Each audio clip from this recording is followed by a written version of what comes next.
हिंदू धर्मात महाशिवरात्री मोठ्या उत्साहात साजरी केली जाते। भोलेनाथांच्या भाविकांसाठी हा दिवस खूप महत्त्वाचा मानला जातो।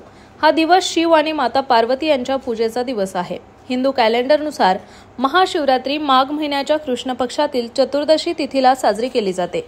भोलेनाथ, शिवशंभू, महादेव, शंकर इत्यादी नावांनी ओळखले जाणारे शिव हे या विश्वाचे संहारक आहेत। पण त्यांची उत्पत्ती कशी झाली हे एक गूढ आहे। तर आता आपण जाणून घेऊयात शिवाचा उदय आणि त्यामागील अद्भुत कथा। भगवान शिव जन्माला आले नाहीत, ते स्वयंभू आहेत। तरी सुद्धा त्यांच्या उत्पत्तीचे वर्णन पुराणांमध्ये केले आहे। विष्णू पुराणानुसार ब्रह्माची उत्पत्ती भगवान विष्णूच्या नाभी कमळापासून झाली, तर शिव भगवान विष्णूच्या कपाळाच्या तेजातून प्रकट झाले। श्रीमद भागवतानुसार एकदा भगवान विष्णू आणि ब्रह्मा अहंकारी झाले आणि स्वतःला श्रेष्ठ समजू लागले। तेव्हा भगवान शिव एका जळत्या खांबातून प्रकट झाले। विष्णू पुराणात वर्णन केलेली शंकराच्या जन्माची कथा कदाचित भगवान शिवाच्या बालपणीचे एकमेव वर्णन आहे। यानुसार ब्रह्मदेवाला एका मुलाची आवश्यकता होती। यासाठी त्यांनी तपश्चर्या केली। तेवढ्यात अचानक त्यांच्या मांडीवर एक रडणारा बालक शिव दिसला। ब्रह्मदेवाने मुलाला रडण्याचे कारण विचारले, तेव्हा त्याने निरागसपणे उत्तर दिले की मला नाव नाही, म्हणूनच तो रडत आहे।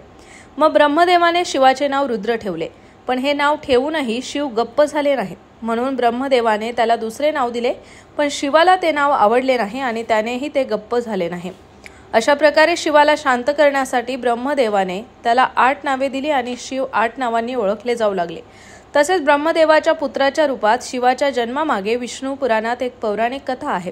यानुसार जेव्हा पृथ्वी, आकाश आणि पाताळ यासह संपूर्ण विश्व पाण्यात बुडाले होते, तेव्हा ब्रह्मा, विष्णू आणि महेश शिव वगळता कोणताही देव किंवा प्राणी नव्हता।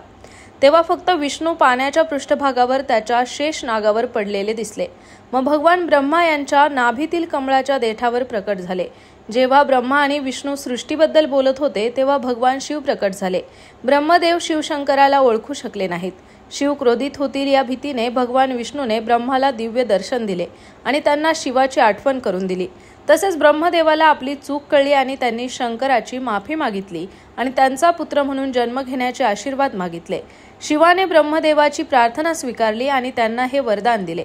जेव्हा ब्रह्मदेवाने विश्वाची निर्मिती सुरू केली, तेव्हा त्यांना एका मुलाची आवश्यकता होती आणि मग त्यांना भगवान शिवाचे आशीर्वाद आठवले। म्हणून ब्रह्मदेवाने तपश्चर्या केली आणि भगवान शिव त्यांच्या मांडीवर बालकाच्या रूपात प्रकट झाले। भगवान शिवाची ही रहस्यमय कहाणी आपल्याला त्यांच्या शक्ती आणि वैभवाची जाणीव करून देते।